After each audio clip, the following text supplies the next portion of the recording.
Вітаю,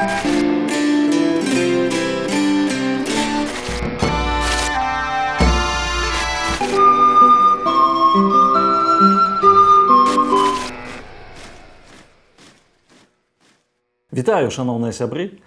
Сённяшні наш герой Жан Кальвін, чалавек, які ў многім сфармаваў гісторыю нашага кантыненту. Увогуле кажуць, што ён аўтар сучаснай цывілізацыі, і я лічу, што ў многім так і ёсць. Жан Кальвін жыў у 16 стагоддзі, і 10 ліпеня яму спаўняецца 515 гадоў. Гэта ёсць нагода для таго, каб паразважаць над ягонымі дзеяннямі, над ягонай спадчынай, тым больш, што якраз 16 стагоддзя залаты век Беларусі. І якраз 16 стагоддзя гэта час, калі у Беларусі паўстала рэфармацыя і паўстала цэлая плойма кальвінскіх цэркваў. Жан Кальвін, ён ліставаўся, напрыклад, з Віленскай царквой, ён ліставаўся з Мікалаем Радзівілам Чорным, ён прысвячаў нашаму канцлеру Мікалаю Радзівілу Чорнаму свае творы. Можам сказаць, што ён мае дачыненне і да гісторыі Беларусі.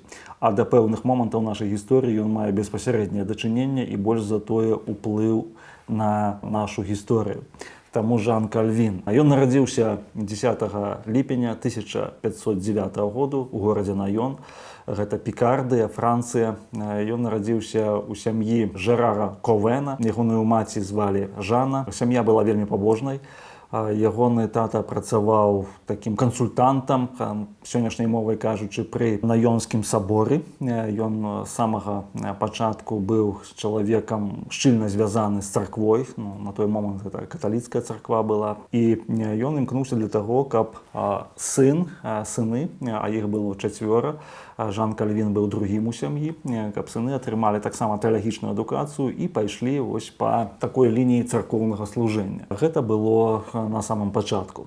Ягоная мама была вельмі пабожнай жанчынай, і з самага дзяцінства яна брала маленькага Жана з сабой у пілігрымкі. Гэта такія малітоўныя паходы, калі вернікі праходзяць вялікую адлегласць, асабліва для маленькага хлопчыка. Эта адлегласць была вельмі значная для таго, каб прысвяціць гэты час Богу і прысвяціць пэўным малітвам, якія маюць пэўную інтэнцыю. На жаль, ягоная маці памерла даволі рана, і ён застаўся толькі з бацькам. А бацька яго застаўся без жонкі, і вось гэта была такая шматдзетная сям'я. У падлеткавым узросце, ўжо у 14-15 гадоў, у той час гэта лічыўся ўзрост універсітэцкі, Жан Кальвін, ён паступае ва універсітэт у Парыжы, у знакамітую Сарбону.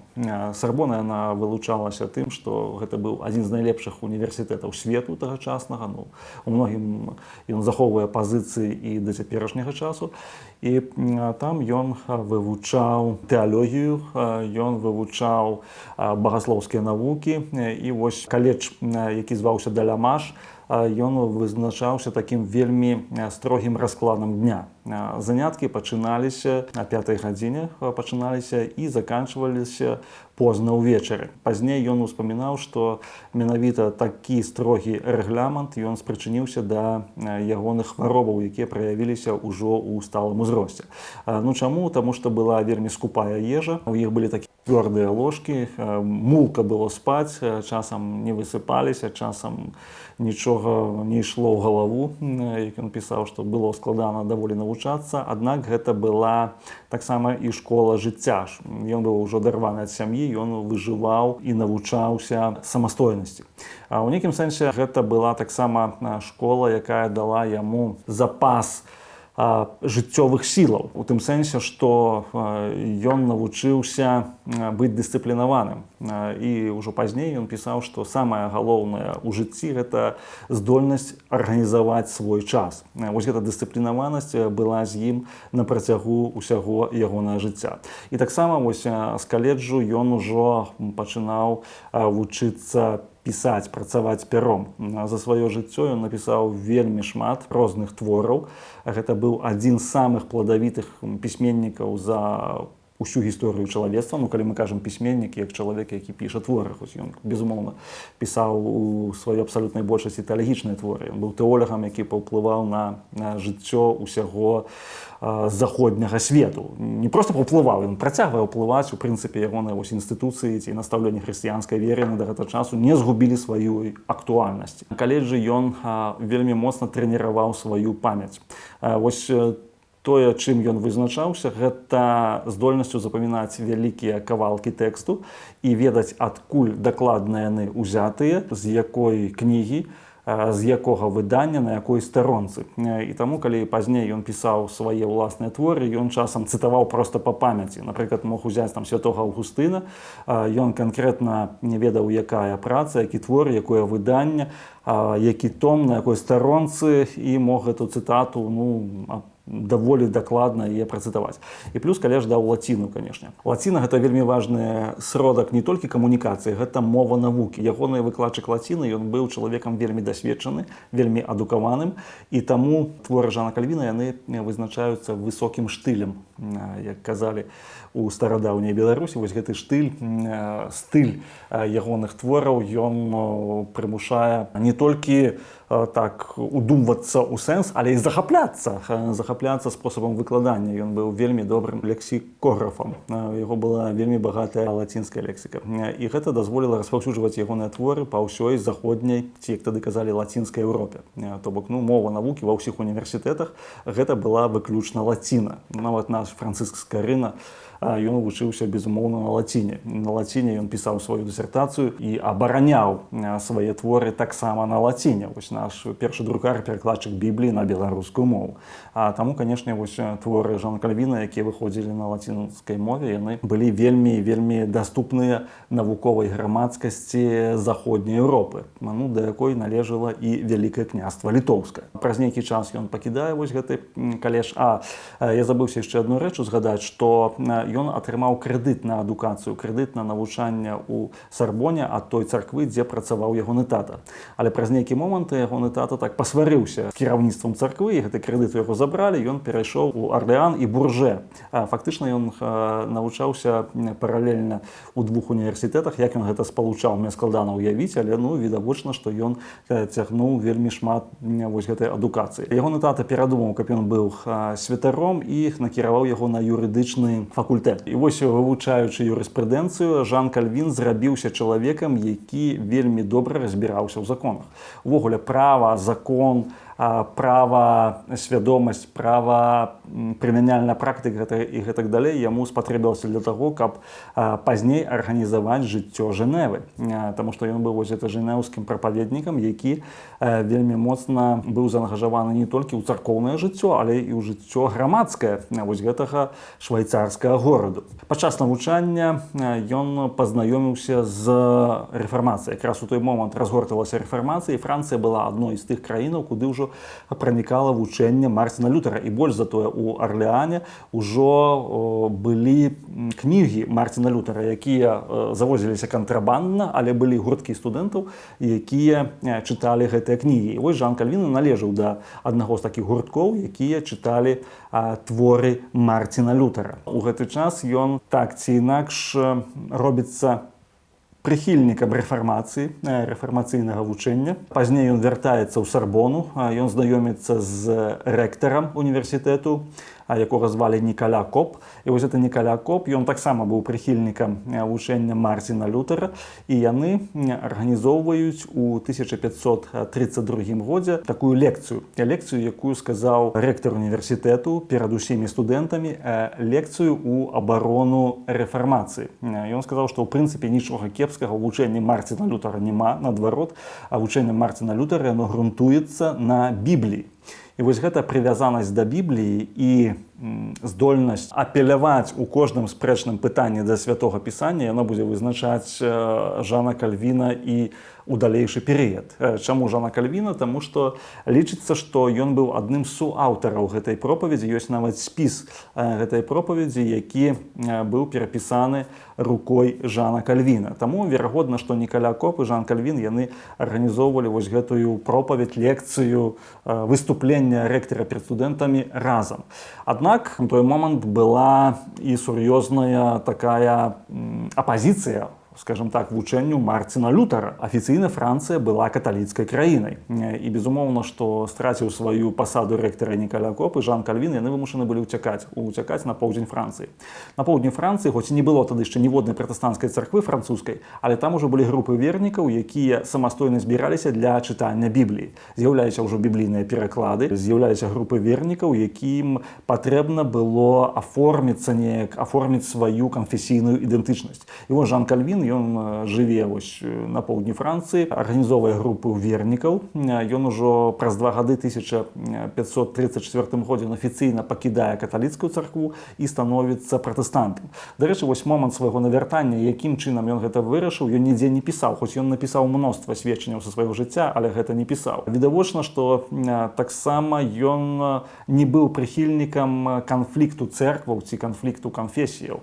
Сэнс яго быў у тым, каб усе хрысціяне вярнуліся да Бібліі, вярнуліся да біблійных стандартаў. За ўсё сваё жыццё ён напісаў каментары да кожнага верша 65 біблійных кнігаў. Гэта фактычна на ўсю Біблію, апроч адкрыцця. Вось не паспеў толькі на адкрыццё напісаць, а так ён напісаў мноства каментароў, ён разабраў дэталёва кожны біблійны верш. І гэта каласальнейшая праца.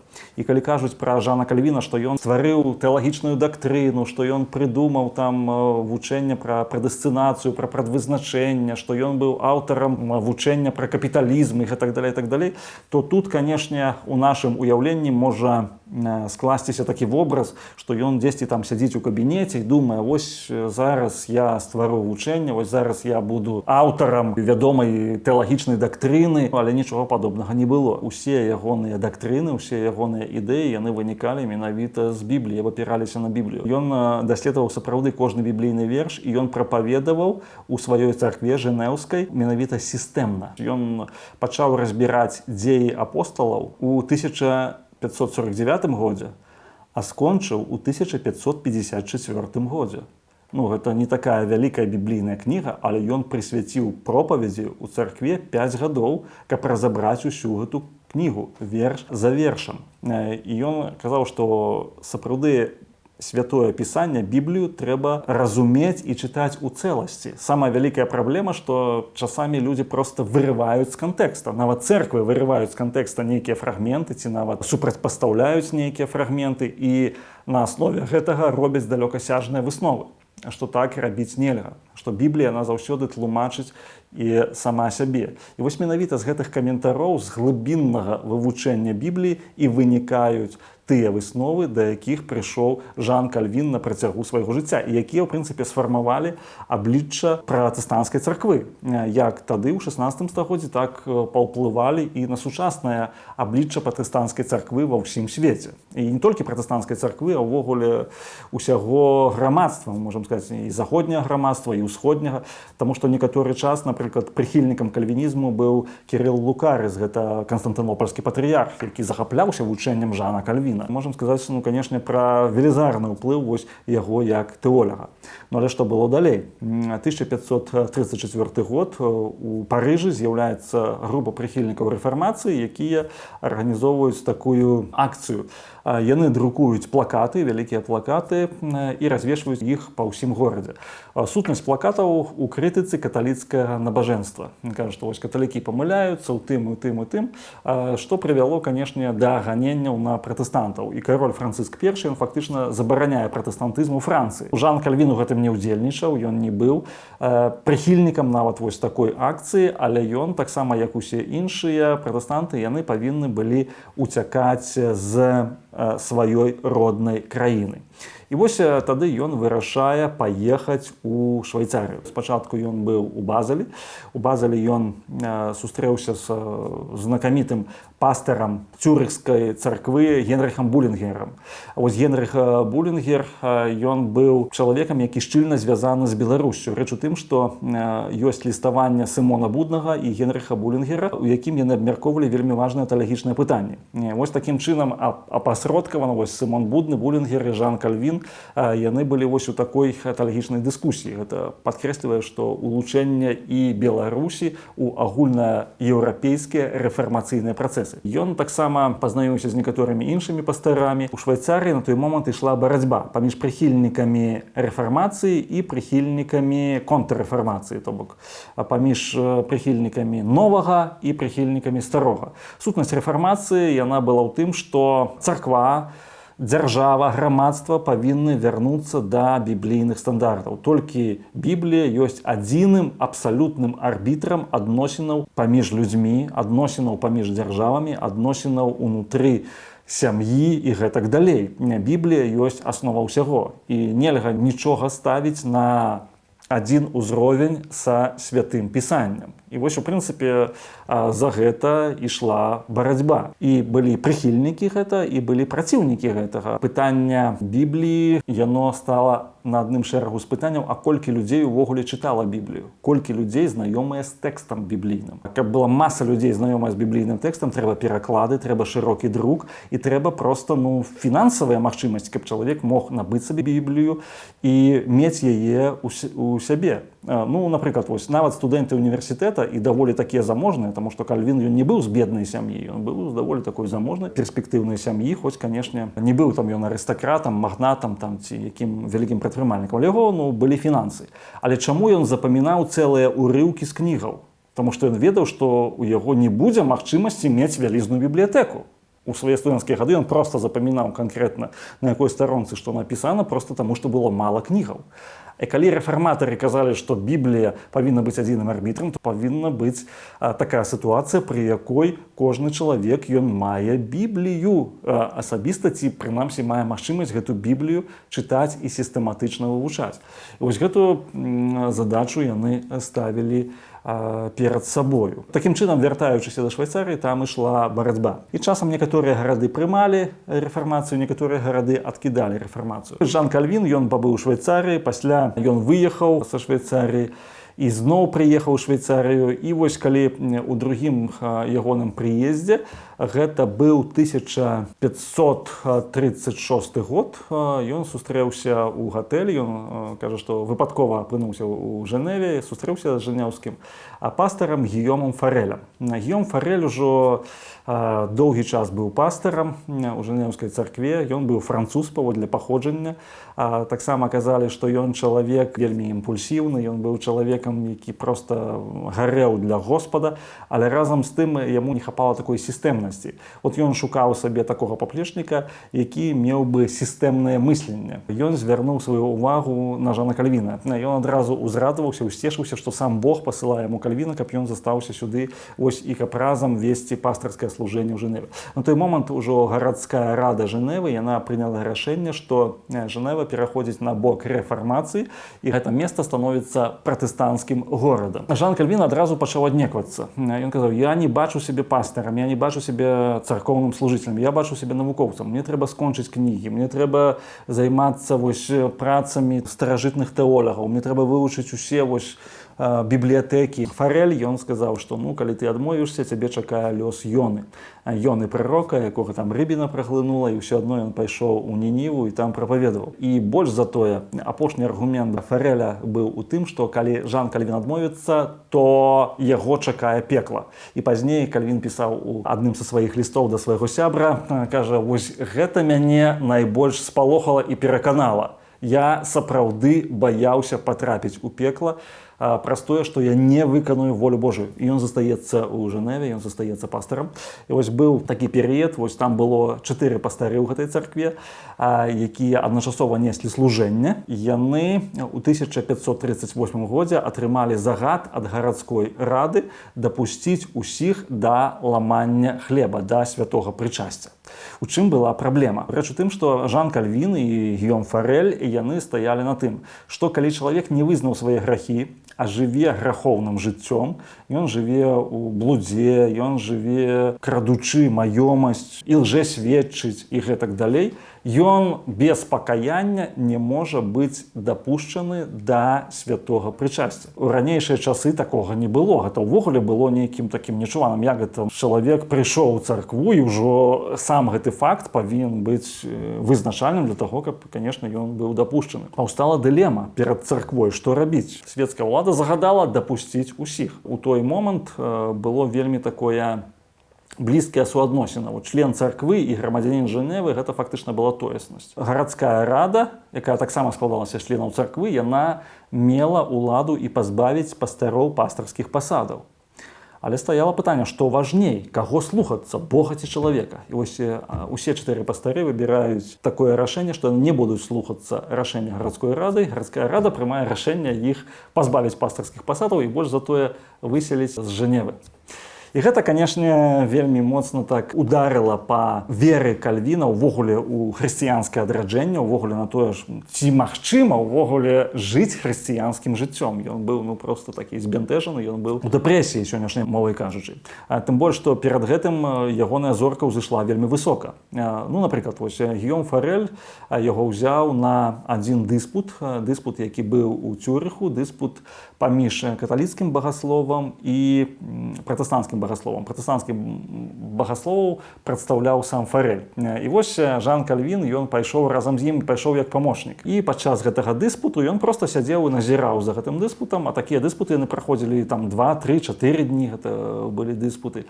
І ён заўважыў, што каталіцкі багаслоў, ён недакладна цытуе Аўгустына. Ён проста на адным з пасяджэнняў гэтага дыспуту ён падняўся і ўстаў. Вось на такой канкрэтнай старонцы напісана зусім не гэта, а напісана вось тое і тое.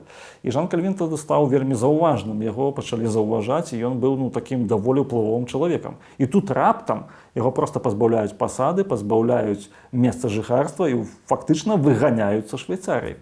Ён пераязджае ў Страсбург, знаходзіцца ў такой дэпрэсіі. Але там на ягоным шляху сустрэўся яшчэ адзін такі вядомы рэфарматар Мартин Буцер. Мартин Буцер быў ужо чалавекам значна старэйшым за Жана Кальвіна. На той момант нагадаем, што Кальвіну было 29 гадоў. Ён быў па сённяшніх мерках увогуле такім маладым чалавекам. І вось ён прыязджае ў Страсбург і пачынае займацца строга тэалогіяй, займацца навукай. Кажа, ніколі больш пастарам не буду, нічога не буду рабіць. Не хачу працаваць з людзьмі ўвогуле. З людзьмі працаваць цяжка, з імі працаваць складана, лепш працаваць з кнігамі. Аднак Мартин Буцер кажа, палядзі, колькі уцекачоў. А з Францыі тады выганялі пратэстантам, колькі французскіх уцекачоў і няма французскага пастара. Я прапаную табе быць пастарам вось эмігранцкай французскай царквы, якая будзе арганізавана ў Страсбург. І Жан Кальвін доўга аднекваўся, але ён кажа, што мы не будзем цябе аднаго ставіць на пастара, а зробім таксама яшчэ раду старэйшынаў. Вось гэта рада старэйшынаў, якая будзе пры табе. Это не абавязкова там старыя людзі, а гэта людзі, якія ўжо доўгі час у веры, доўгі час у царкве, якія ведаюць узаемаадносіны паміж людзьмі. І гэта рада таксама будзе прымаць рашэнне, а можа быць, яна будзе і ключавым органам, калегіяльным органам. Усе рашэнні будуць прымацца не табой асабіста, а будуць прымацца радай старэйшынаў. І гэта Кальвіну дало такую палёгку. У прынцыпе, гэта стала такой будучай мадэллю такой прэсвітарыянскай царквы, што не адзін чалавек, не адзін пастар, а выбраная рада старэйшынаў, яна прымае ўсе рашэнні. І другую умову паставіў Мартин Буцер, што кіраўніком царквы не можа быць чалавек не жанаты. Жан Кальвін ужо 29, яму ўжо амаль 30 гадоў, ён не жанаты. Несур'ёзны пастар, несур'ёзнае стаўленне да царкоўнага жыцця. І вось ён на той момант ажаніўся, ягоны шлюб быў такі вельмі складаны, у тым сэнсе, што ён вельмі моцна кахаў сваю жонку, і ягоная жонка яго моцна кахала. Але ў сям'і адна за другой адбываліся трагедыі. Першы сын Жак, ён не пражыў 2 тыдняў. Ён памёр, вось гэта малютка, і на ягоным пахаванні Жан Кальвін казаў, што маё сэрца разрываецца. Тое самае адбылося і з 2 іншымі дзеткамі, якія памерлі ў маленстве. Далей ягоная жонка захварэла на сухоты. У той час медыцына была бяссільная. і яны пражылі ў шлюбе толькі 8 гадоў, і яна памерла. Ён пісаў, што палова ў мяне згарэла, засталася толькі палова. Аднак гэта будзе пазней, а пакуль што ён ажаніўся, і ён быў такім вось шчаслівым сем'янінам і шчаслівым пастырам. У царкве ён меў задавальненне ад сваёй працы, ягоны побыт, проста сямейнае жыццё яго было даволі уладкаваным. Аднак вельмі цікавы момант, што ў Жэневе праходзілі такія працэсы, якія прымусілі гарадскую раду Жэневы звярнуцца да Жана Кальвіна з просьбай вярнуцца назад. Такі быў каталіцкі кардынал Садалета, які напісаў заклік да жэнеўцаў у тым сэнсе, што вярніцеся ў лона царквы, хай будзе ўсё па-старому, і тады вырашыцца ўсе вашы праблемы. А праблемы ж яны не вырашаліся. Праблемы былі многія: раскол унутры грамадства, маральная дэградацыя і гэтак далей. Яны прыводзілі да таго, што ў Жэневе пачаліся бунты. Фактычна горад перастаў жыць мірным жыццём. І каб упарадкаваць жыццё горада, звярнуліся да чалавека, які мае сістэмнае мысленне, які разумее, як арганізоўваць жыццё, і не проста арганізоўваць жыццё, а арганізоўваць жыццё хрысціянскага гораду. І гэта было нечакана. Для Кальвіна ён проста адмовіўся. Ён кажа, што я зноў паеду, каб мне плявалі ў твар. Ён так і пісаў, літаральна я фактычна цытую ягоныя лісты. Мяне абражалі, мне плявалі ў твар, мне не казалі ніводнага добрага слова пра мяне, а я паеду ў гэты горад і зноў узначаліць царкву, дзе мяне ніхто не любіць. Ні за што. Мартін Буцер і іншыя пастары са Швейцарыі, яны проста, фактычна пачалі яго пераконваць. І доўгі час ён трымаўся, але ў 1541 годзе ён згаджаецца, што зразумеў, што сапраўды Господ яго кліча вярнуцца. Вось ён вяртаецца ў Жэневу, і пачынаецца вось такі апошні перыяд ягонага жыцця. Ён пражыў у гэтым горадзе 23 гады, апошнія свае 23 гады, і ён стварыў унікальныя рэчы. Па-першае, што ён стварыў кансісторыю, куды ўваходзілі кіраўнікі царквы, якія наглядалі за тым, што робіцца ў царкве і як жывуць людзі. Яны наглядалі у якім сэнсе? Калі, напрыклад, чалавек, ён займаўся нейкім крадзяжом ці п'янствам ці гэтак далей, прыходзілі да яго, яны размаўлялі з ім, яны пераконвалі яго на аснове Бібліі. Гэта не быў свецкі орган улады, але гэта быў орган, які дазваляў нейкім чынам спыняць грэх у горадзе. Калі чалавек жыў у беднасці, і сапраўды сям'я жыла ў беднасці, і было шмат сем'яў бедных, якім проста не было чаго есці, то кансісторыя, яна магла дапамагаць вось тых царкоўных ахвяраванняў проста у нейкі складаны перыяд сям'і дапамагчы выжыць, калі дзеці не маглі пайсці ў школу. Жан Кальвін, дарэчы, аўтар усеагульнай адукацыі. Ён кажа, усе дзеці павінны вучыцца. Незалежнасці ад паходжання, ад стану, ад іх фінансаў, дзеці павінны вучыцца. 100% дзяцей павінны вучыцца.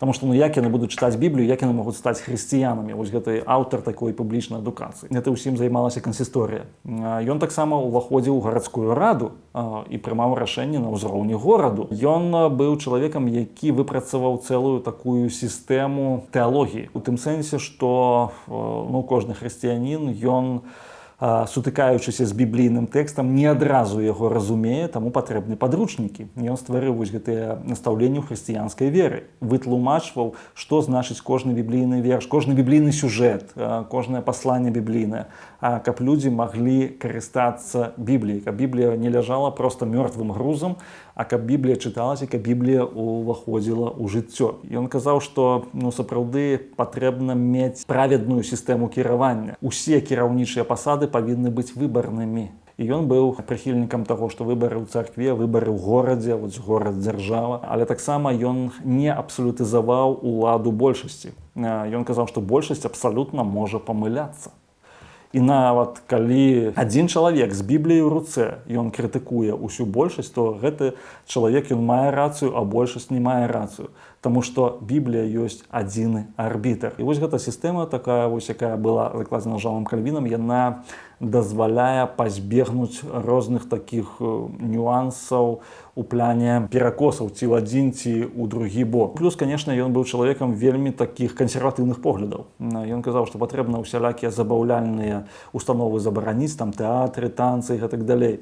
Наколькі гэта было справядліва, мы можам спрачацца. Ну, сапраўды, я асабіста лічу, што не ва ўсім ён тут меў рацыю, аднак на той момант гэта працавала. І ўсе казалі, што Жэнева жыве паводле строгіх правілаў. Але калі мы паглядзім на статыстыку, то Жэнева была горад, які прымаў найбольшую колькасць уцекачоў. Фактычна з усёй Еўропы, з тых ці іншых мясцінаў, кожны год з'язджаліся тысячы людзей, якія прасілі прытулку менавіта ў Жэневе.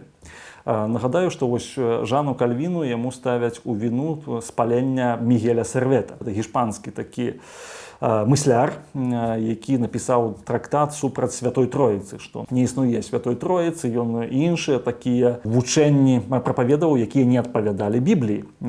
Ён быў асуджаны да смерці і каталіцкай інквізіцыі, але ён уцёк у Жэневу. І там жа працягваў вось гэту сваю пропаведь. Гарадская рада асудзіла яго да спалення. Ну, Жан Кальвін, трэба сказаць, што ён падтрымаў гэта рашэнне, але ён быў супраць менавіта спалення. Ён казаў, што нельга менавіта такі спосаб смяротнай кары, таму што ён вельмі жорсткі. Ён выступіў супраць гэтага. Аднак гарадская рада не прыслухалася да словаў Кальвіна, і ён Мігель Сервет быў спалены. Але ён шукаў прытулку менавіта ў Жэневе. Нягледзячы на тыя строгія, казалі, што вельмі строгія там дысцыпліны, вельмі строгія кансерватыўныя норавы. Але ўсе разумелі, што сапраўды там пануе хрысціянская свабода, што ёсць суд, што ёсць органы ўлады, якія выбіраюцца самімі грамадзянамі і гэтак далей. І тут цяжка вінаваціць, ці быў Кальвін непасрэдна вінаваты у смерці Сервета. Магчыма, і частка ягонай віны ёсць, але, безумоўна, ён не прымаў гэта рашэнне адзін. А з іншага боку, Сервет ён выступаў супраць фактычна ўсяго новага запавету. Ён выступіў супраць Бібліі, фактычна. Абраза чалавека і абраза Бога – гэта былі крымінальнымі злачынствамі. Ён рэальна па тых законах, якія былі, ён здзейсніў крымінальнае злачынства. Важна разбірацца ў сутнасці гэтай справы. Калі казаць таксама пра той час, то ён быў вельмі насычаны ў прапаведніцкім пляне. Жан Кальвін, ён казаў 10-20 пропаведзяў на месяц. Плюс ён лекцыі чытаў. В 1559 годзе была заснавана знакамітая Жэнеўская акадэмія, якая рыхтавала прапаведнікаў. Пра яе казалі, што гэта школа смяротнікаў. Чаму? Таму што там навучаліся ў асноўным французы, якія пасля ехалі прапаведаваць у Францыю. А ў Францыі на той час панавала контррэфармацыя, і вось гэтых прапаведнікаў, місіянераў звычайна палілі на вогнішчы. Ёсць такія лісты Жана Кальвіна да 5 смяротнікаў. Рэч у тым, што 5 выпускнікоў Жэнеўскай акадэміі, яны ў 1561 годзе яны паехалі у Францыю, іх затрымалі ўжо на мяжы і прысудзілі да кары смерці. Іх павінны былі спаліць, але некалькі месяцаў трымалі ў турме перад гэтым, каб яны вызналі вырачэнне ад сваёй веры. Яны адмовіліся гэта зрабіць, і Жан Кальвін пісаў ім лісты. І вось гэтыя лісты яны паказваюць, наколькі чулліва і наколькі ён праз сваё сэрца праводзіў кожнага з іх, наколькі ён любіў гэтых людзей. І разам з тым трэба сказаць, што нягледзячы на такія жорсткія захады, у Францыі колькасць пратэстанцкіх цэркваў імкліва расла. Ужо ў 60-е гады, на момант смерці Жана Кальвіна, у Францыі было больш за 2000 пратэстанцкіх цэркваў. Гэта велізарная колькасць. І толькі ноч святога Балтарамея, калі французскіх кальвіністаў, якіх звалі гугеноты, іх проста выразалі фізічна, яна пазбавіла Францыю шансу стаць пратэстанцкай краінай. Але гэта было вельмі блізка. Францыя падышла менавіта да таго, каб рэфармацыя перамагла цалкам ці часткова, хаця б якую у Нямецчыне. Тут таксама трэба сказаць, што ў гэтым моманце, як я ўжо ўзгадваў, Жан Кальвін ён ліставаўся і з віленскім зборам. Віленскі кальвінскі збор. Ёсць ягоны ліст 1561 год, дзе ён піша супраць такога прапаведніка антытрынітарыя Джорджа Бляндраты. Вось гэты Джорджа Бляндрата, ён з Італіі ўцёк у Вялікае княства Літоўскае, атрымаў прытулак у Вялікім княстве Літоўскім і пачаў прапаведаваць антытрынітарызм. І Жан Кальвін піша да Віленскай царквы, што для Андрата ён еретык. Ён не можа лічыцца евангельскім хрысціянінам, і наколькі ён можа лічыцца хрысціянінам увогуле. І таму ён кажа, вы можете палічыць, што я вас хочу вучыць, прабачце, калі ласка, вы можете сказаць, што я ўмешваюся ў вашыя справы, я таксама прашу прабачэння, але я не магу маўчаць. І вось гэта ліставанне паміж Жанам Кальвінам і Віленскай кальвінскай царквой, оно вельмі цікавае. І відавочна, што Віленская царква стала на пазіцыю Кальвіна. Ён таксама асабіста ліставаўся з Мікалаем Радзівілам Чорным. Мікалай Радзівіл Чорны ў 1553 годзе ён вызнаў евангельскую веру, ён стаў пратэстантам, а гэта быў канцлер Вялікага княства Літоўскага.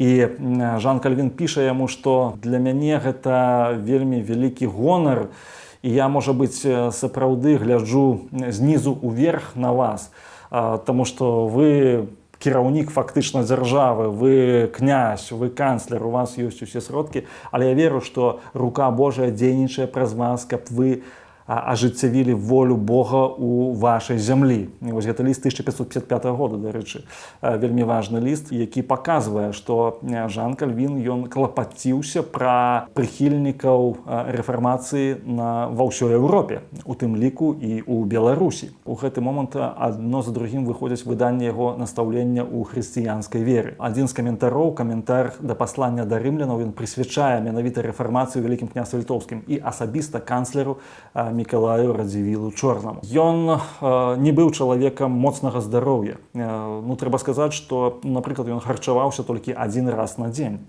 Вось апошнія гады жыцця, можа быць, апошнія дзесяцігоддзя свайго жыцця, ён казаў, што калі я ем больш, чым адзін раз на дзень, у мяне пачынаюцца праблемы са страўнікам.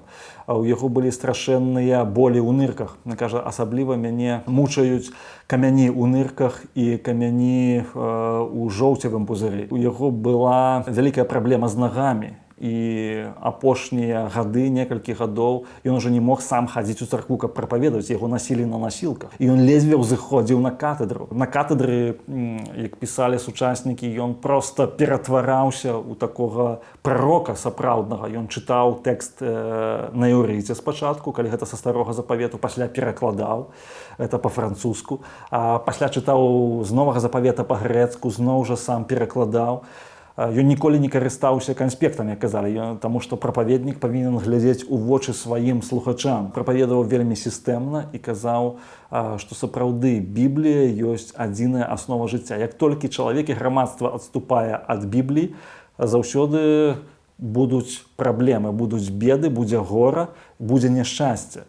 Таму што чалавек, ён створаны Богам, а ёсць толькі адзінае адкрыццё пра Бога, гэта святое пісання. Ён быў чалавекам, які страціў жонку, як я ўжо казаў, але больш ён не жаніўся. Хоць ягоныя сваякі, напрыклад, часам прывозілі на выхаванне дзяцей да яго ў дом. Ён жыў у такім прасторным доме, як сябра магістрату, але ў гэтым доме ён даваў месца ці убогім, ці дзецям.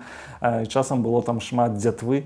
І нягледзячы на гэта, ён пастаянна пісаў, ён пастаянна працаваў. Казалі, што вось у яго быў сакратар, ён мог сакратару дыктаваць вялікія цэлыя ўрыўкі, а пасля іншаму чалавеку ён мог дакладна працытаваць тое, што ён надыктаваў. Прывяду такі прыклад пра сістэмнасць Жана Кальвіна. У 1538 годзе яго выгналі са Швейцарыі, і апошняя яго пропаведзь перад выгнаннем яна была паводле паслання апостола Паўла да эфесцаў, раздзел 3, верш 2. Праз 3 гады ён прыходзіць у тую ж самую царкву, становіцца за тую ж самую катедру і кажа: мы спыніліся на пасланні да эфесцаў, раздзел 3, верш 2. Сёння пасланне да эфесцаў, раздзел 3, верш 3. То бок ён фактычна працягнуў далей чытаць тую частку Бібліі, на якой ён спыніўся. Для яго было гэта вельмі важна. Ён быў чалавекам, які перш за ўсё любіў Бога. Ён сказаў так перад смерцю, паклікаў пастароў Жанеўскай царквы і сказаў так: я імкнуўся не сказіць ніводнага вершу з Бібліі. І ў мяне ёсць некалькі просьбаў. Па-першае, каб не было ніякага жалобнага набажэнства на маім пахаванні. Па-другое, каб вы не ставілі помніка на магіле. Ягоную волю выканалі. Не было набажэнства, было толькі такое кароткае развітання і не паставілі помніка, толькі драўляны крыж. І праз некаторы час магіла Жана Кальвіна проста згубілася. Ягоны асноўны дэвіз быў «Уся слава Богу». І ён казаў, што вельмі мне непрыемна чуць тое, калі называюць людзей кальвіністамі. Кальвіністамі могуць называць прыхільнікаў вучэння Жана Кальвіна. Але насамрэч моя мэта і мэта майго служэння, каб былі людзі прыхільнікамі Хрыста. Толькі яму уся слава. Я нічога не варты слуга ягоны. Вось гэты дэвіз «Уся слава Богу» ён пранёс фактычна праз усё сваё жыццё. Ён вось гэта сфармаваў. І ён засяроджваўся на тым, што увогуле нельга аддаваць чалавеку вялікую славу. Таму што калі чалавеку надаваць вялікую славу, ён можа ўзганарыцца, ён можа ўзяць сабе тое, што Бог яму не даваў. І ў гэтым сэнсе ён выступаў супраць усялякага там узвялічання менавіта людзей, нягледзячы на тое, што ён там высока цаніў там Мартина Лютера, Філіпа Меланхтона, Генрыха Булінгера, з імі там быў асабіста знаёмы з многімі, нягледзячы на тое, што ён там высока цаніў Мікалая Радзівіла Чорнага ці там іншых рэфарматараў. Ён заўсёды казаў, што чалавеку павінна належыць месца тое, якое належыць чалавеку, а Богу тое, якое належыць Богу. І ў гэтым сэнсе ён быў вельмі цвёрдым і вельмі паслядоўным прыхільнікам ось гэтага «Соля Деі Глорія», аднаму Богу слава. Утварылася сапраўды Жэнеўская царква, утварыліся многія церквы па ўсім свеце. Было вельмі шмат прыхільнікаў яго у Галандыі. Шатландскі рэфарматар Джон Нокс, які навучаўся ў Жэневе, ён сказаў, што Жэнева хіба што самы дасканалы хрысціянскі горад у свеце. Жэнева рыхтавала прапаведнікаў для многіх рэгіёнаў свету. У 18 стагоддзі з'явіліся прыхільнікі рэфармацыі ў Злучаных Штатах Амерыкі, якія у Паўночнай Амерыцы, якія пасля сталі Злучанымі Штатамі Амерыкі. Вялікая колькасць людзей, яны навучыліся пашане да Бога менавіта праз кнігі Жана Кальвіна. Хоць разам з тым ёсць такі вобраз ягоны, як трошкі карыкатурны такі. Пра яго кажуць, што вот ён там быў такі жэнеўскі папа, ён там быў чалавек дробязны, жорсткі. Аднак ён быў чалавекам вялікага сэрца, і ён разумеў, што ягонае служэнне гэта служэнне Богу. І галоўнае, выходзячы за кафедру, не сказіць слова Божага, разбірацца дакладна, дасканала, сістэмна, каб людзі ведалі слова Божае і жылі ім, каб кожны чалавек самастойна знаёміўся са словам Божым. Вось гэта самастойнасць, знаёмства з Словам Божым, это самастойныя адносіны чалавека і Бога. Не патрэбна ніякіх пасярэднікаў. І ў гэтым сэнсе каштоўнасць кожнага чалавека была найвялікшай для яго, таму што кожны чалавек, ён можа значыць у Бога вельмі шмат, і ён значыць у Бога вельмі шмат. І за грэшнікаў аддаў сваё жыццё Сын Божы. Спадчына яго, вялікая спадчына яго магутная. Успамінаючы яго 515-годдзе, мы павінны сказаць, што у нас было ў 16 стагоддзі 187 кальвінскіх збораў па ўсёй тэрыторыі Вялікага княства Літоўскага. Напрыклад, калі мы кажам пра Слуцак, то ў Слуцку кальвінскі збор ён існаваў да пачатку 20 стагоддзя. А ўжо ў пачатку 20 стагоддзя у будынку Слуцкага кальвінскага збору пачалося служэнне баптысцкае. Вось такім чынам была перадача такой эстафеты ад кальвіністаў да баптыстаў. Адным з дэвізаў Жана Кальвіна было, што рэфармаваная царква заўсёды рэфармуецца, што царкве заўсёды трэба рэфармацыя. Спачатку былі лютаране, кальвіністы, пазней сталі піетысты, метадысты, пазней яшчэ баптысты, евангельскія хрысціяне, хрысціяне веры евангельскай і гэтак далей. Царква заўсёды рэфармуецца, але грунт яе застаецца той самы. Гэты грунт Слова Божае. І таму, канешне, Вялікае княства Літоўскае у пэўным моманце яно ішло ў адным рэчышчы са Швайцарыяй. Друкаваліся Бібліі, і людзі чыталі Біблію. І гэта прывяло да залатога веку Беларусі, тое, што мы называем 16 стагоддзе залаты век Беларусі. І, безумоўна, пэўны ўнёсак у гэта зрабіў і Жан Кальвін. Дзякуй за ўвагу.